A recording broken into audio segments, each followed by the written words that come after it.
warahmatullahi wabarakatuh.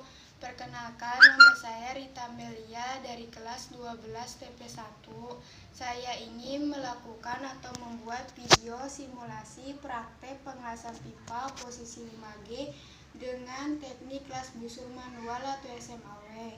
Dikarenakan masa pandemi seperti sekarang ini, saya hanya bisa melakukan video simulasinya saja dan tidak bisa melakukan prakteknya secara langsung di sekolah atau di tempat pengelasan lainnya. Sebelum saya melakukan atau menjelaskan langkah-langkah kerja serta bahan apa saja yang saya gunakan, saya akan menjelaskan terlebih dahulu tentang pengelasan pipa ini. Pengelasan pipa posisi 5G ini adalah pengelasan sambungan tumpul atau bat pada pipa dengan pipa sumbu simetris tidak dapat diputar dengan teknik las busur manual atau SMAW.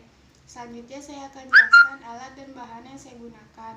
Yang di sini pipanya saya gunakan buah gelas plastik sebagai pengganti pipa yang berdiameter 8 inci, panjang 100 mm dan tebal 10 mm.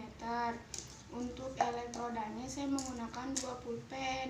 Yang ini untuk jenis E6010, yang ini untuk E6013 karena pada posisi ini kita gunakan 2 elektroda.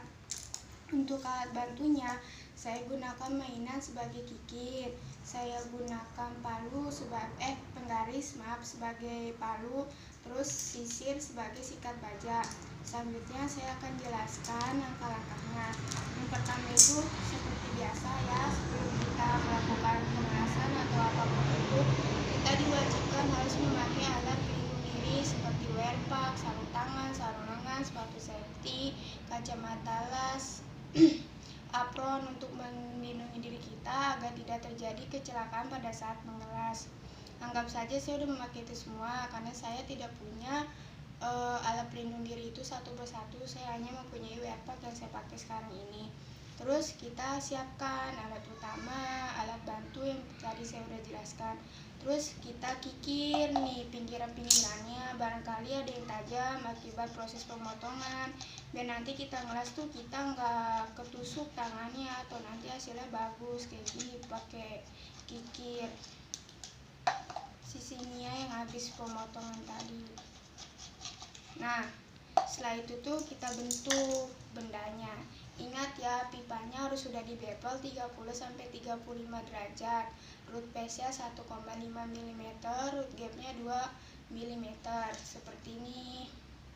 Nah, setelah itu tuh kita take well, tapi dikarenakan ini nggak ada mesin lasnya, jadi saya akan solatif atau saya gabungkan pakai ini supaya nanti benar-benar kayak di take well benar, supaya nanti proses pengelasannya lebih gampang.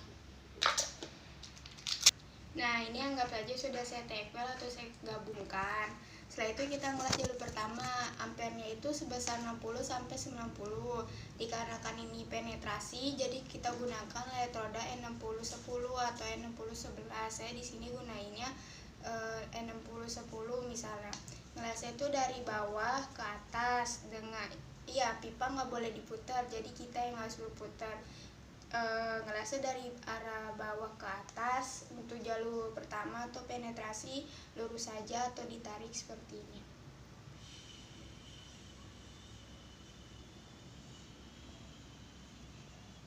Nah, saya ngelas dari titik jam 6 sampai jam 9.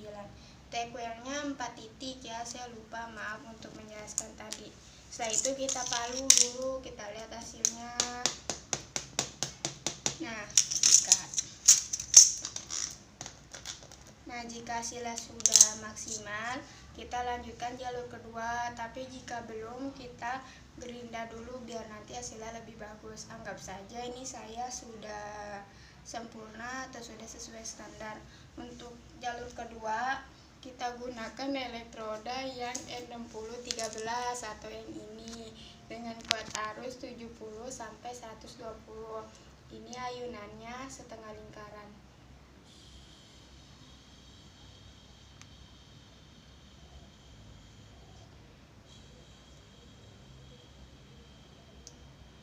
Nah, jika sudah, kita palu lagi, jangan lupa. Nah, kita sikat. Jika sudah, kita lanjutkan jalur ketiga. Jalur ketiga atau capping itu sama elektrodanya E6013 dan menggunakan menggunakan ayunan electrolytanya zigzag. Tapi sebelum kita lanjut untuk capping tuh kita gerinda dulu ya jalur keduanya. Itu tuh panjangnya sekitar 0,5 sampai 1 mm biar nanti hasil cappingnya atau penutupnya bagus. Anggap saja ini sudah saya gerinda ya, karena saya nggak ada mesin gerinda. Ini udah digerinda, terus kita mulai ngeles lagi jalur terakhir dengan zigzag.